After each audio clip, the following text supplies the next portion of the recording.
Betsy Boyd had a tough decision to make. The Baltimore College professor's 17-year-old cat Stanley had stage 4 kidney failure and faced a dire prognosis. Boyd was considering a kidney transplant for her longtime best friend, but was weighing the cost of putting the cat through such a risky procedure. She was also, of course, concerned about the financial expense. "I asked myself if I could make such an exorbitant sacrifice for my best friend," Boyd wrote, explaining the situation. "Even though I'm a college writing professor and freelance editor, and my paychecks reflect as much, even though my semi-retired freelance journalist husband and I have twin sons, age 3, a voice inside said, 'You can, and you must, this is Stanley.'" Friends tried to stage an intervention, saying the money should be used for her children's education. "Then I talked to Stanley. I explained how much I wanted him to live but said I didn't know what I should do," she wrote. "He purred a lot. He wanted to live, I believed. But he couldn't. Not with a bum couple of shriveled kidneys." Boyd opted to have the surgery for Stanley. His donor was a homeless cat that the family adopted after the procedure. The bill came in just under $17,000. The cost of pet ownership. We all know there are going to be expenses when we bring home a pet. The annual cost of owning a dog or cat, or other non-human friend varies, depending on its species and its size, according to estimates from the American Society for the Prevention of Cruelty to Animals, ASPCA. That means roughly $737 for a small dog, $894 for a medium dog, $1,040 for a large dog, and $809 for a cat. That excludes one-time expenses like spaying/neutering and equipment like crates or carriers. Out of those annual expenses, owners typically spend between $210 and $260 on recurring annual medical expenses.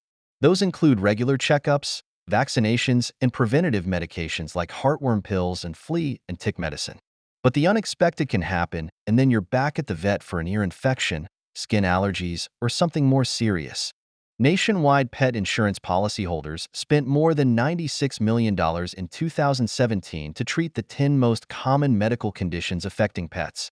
At an average cost of $255 per dog, skin allergies were the most common health issue among insured canines. Bladder/urinary tract disease was the most common concern for cats with an average cost of $495. The most expensive medical condition on the list for dogs is dental disease, $400, and diabetes, $889, for cats. Where to draw the line? A 2013 study by the American Humane Association found that 1 in 10 pets adopted from a shelter was no longer in the home 6 months later.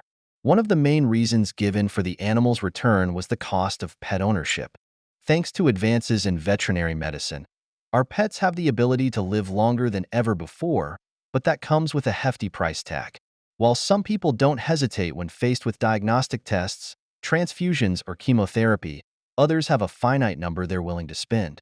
A 2017 poll of 250 dog owners and 250 cat owners by online lending resource Lendy.du found that the average dog owner is willing to spend more than $10,000 to save their pet's life. Cat owners, on average, will spend just shy of $3,500. Some will spend way more, which seems like great news for pets and vets. But not all vets think it's a great idea. It's wonderful that people are willing to spend $10,000 or $20,000 to deal with their sick pet, but ethically it puts us in quicksand. Douglas Asprose, the former president of the American Veterinary Medical Association and the manager of a veterinary clinic in White Plains, New York, tells Slate. "If a client wants me to do a $20,000 surgery on a cat, the practicality has to go beyond. There's someone willing to pay for it. As a society, should we be promoting that?